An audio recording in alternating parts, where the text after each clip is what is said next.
So I'm a big fan of the mini consoles, and as you guys know, I'm also a huge fan of the Sega Mega Drive, and to be honest with you, I totally think that the Sega Mega Drive Mini is going to be one of the best, if not the best, mini console in the market. It's appealing, it's nostalgic, it has the right price, it has an amazing list of games, but can we make it a little bit better? And that's what I have for you guys today, because today I'm going to share with you guys 5 games that I would substitute on the Sega Mega Drive Mini's lineup. And greetings YouTube gamers, welcome to another episode of Retro Raider. My name is Johnny Retro and welcome to the channel. So I was challenged by my good friend Jill from Retros2 to make this video, and this video is a part of a chain of videos about this specific topic. It started with RGF, aka RetroGameForce, then Jill from Retros2 who nominated me, and now yeah, it's my turn. So I'll leave the links of the previous videos in the description box below for you guys to check it out. And now, well, let's get started. Like I said guys, I think that the lineup of the Sega Mega Drive Mini is superb. I think it is really spot on, but you know, these are just my personal choices. And of course, let's be honest, there's always room for improvement.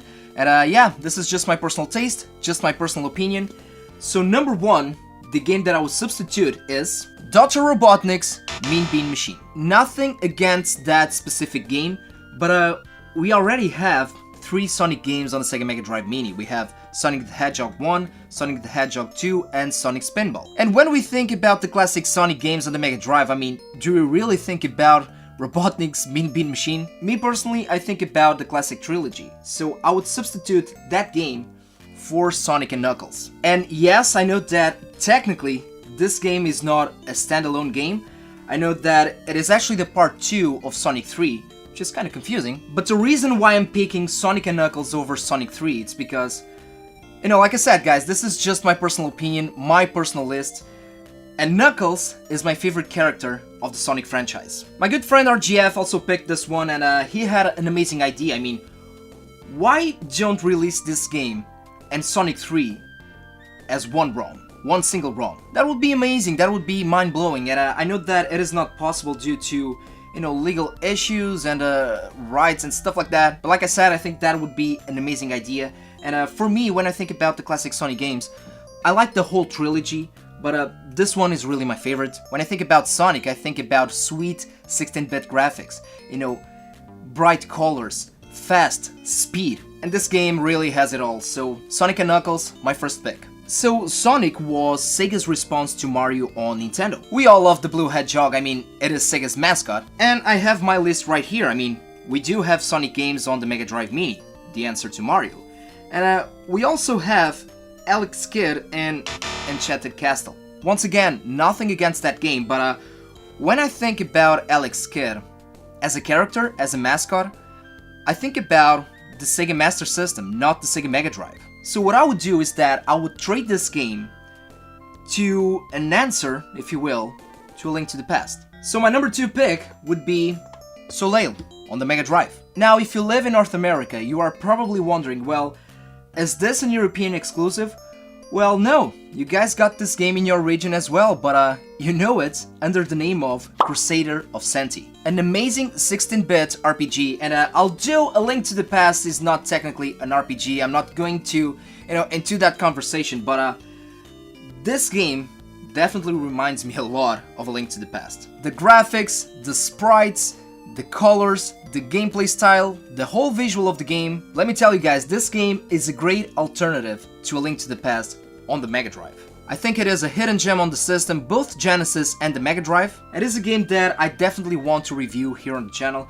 And if you're wondering if this copy is as expensive as Crusader of Centy, well, fortunately, it isn't. So yeah, it's good to live on the PAL region of Sega. Anyhow, Soleil, aka Crusader of Centy, my number 2 pick. Okay, number 3, now I need to go up there and grab a couple of games from my shelves. So check this out guys, Virtua Fighter 2, right?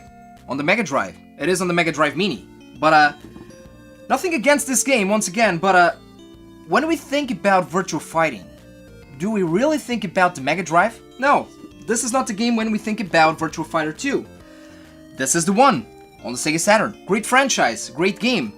This one is not a great game because it is a demake of this one. So why would you do that? To be honest with you, I think that this game is wrong on the original Mega Drive, so why would you put it on the Mega Drive Mini? So what I would do is to substitute Virtua Fighter 2 for a game that you can only find on the Mega Drive. So my third pick is Mega Turrican. And when you think about Mega Turrican during the 16-bit era, I mean, you think about the Super Nintendo, of course, you think about the Commodore Amiga, the Atari ST. However, when you think about Mega Turrican on the Mega Drive, again, during the 16-bit era, this game within the Turrican series is kind of its own thing. It is a standalone game. And for me, this is just my personal opinion, my personal taste, I think that Mega Turrican is superior to the other games during the 16-bit era. The graphics are awesome, the gameplay mechanics are spot on, it is packed with action, and if you guys never play any Turrican game, I strongly suggest you guys to check Mega Turrican out. Okay, number 4. Here's the thing. I talked about this compilation hundreds of times here on the channel, and this is Mega Games 2. So why am I pulling Mega Games 2 out? I think that this is one of the best compilation cards ever made. You guys know this was my introduction to the Mega Drive. Not only to the Mega Drive, but my introduction to gaming. And I know it was the same thing for a lot of kids during the early 90s. And what we have right here, we have Streets of Rage, the original one. We really don't need this one on the Mega Drive Mini because we already have Streets of Rage 2, and that is by far the best in the series, and of course it is by far the best beat-em up game ever made. Yeah, I'll say it again, it is the best beat-em up game of all time.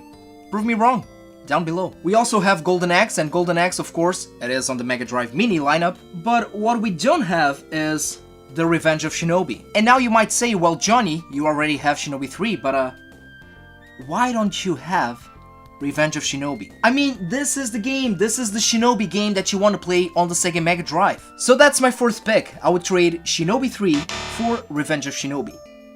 All day long. No regrets. I'm serious. Now, my fifth and last pick, and this is a game that, unfortunately, I don't own it. I don't have it on my collection. But first things first, let's check out my list first. There's a game right here called Super Fantasy Zone. Honestly, I didn't play a lot of the Fantasy Zone games.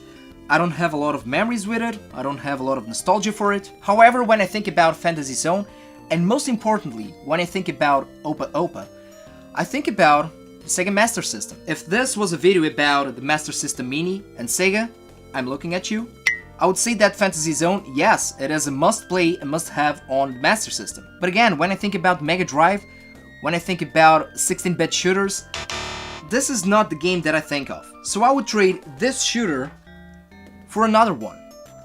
And I'm talking about Musha. And here's the thing, is Musha an iconic game on the Mega Drive? Well, no. First of all, it wasn't released here in the PAL region. It was released on the Mega Drive in Japan, and it was also released on the Sega Genesis in North America. And we all know it, this is the big elephant in the room. It is a very, very expensive game. Musha is probably one of the most expensive Sega games out there. However, hear me out, guys. When we think about over-the-top expensive games, and it doesn't matter what system and what library, usually, and I know that this is not a rule, but usually it is the case, these crazy expensive games suck. And again, it is not a rule, but that's one of the reasons why it is rare.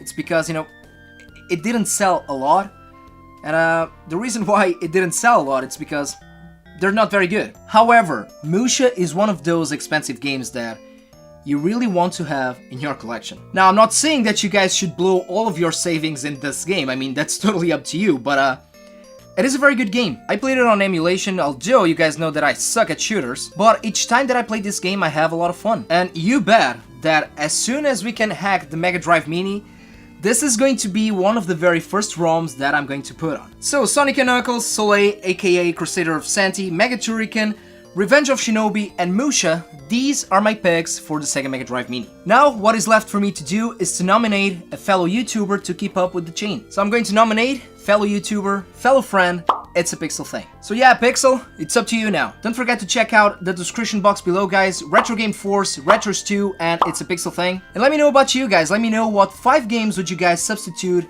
on the Mega Drive Mini lineup. That's it for today. I really hope that you guys have enjoyed this video. And as always, guys, don't forget to put a like on this video. Please subscribe to the channel and take care of yourselves, take care of the gaming community, and game a lot.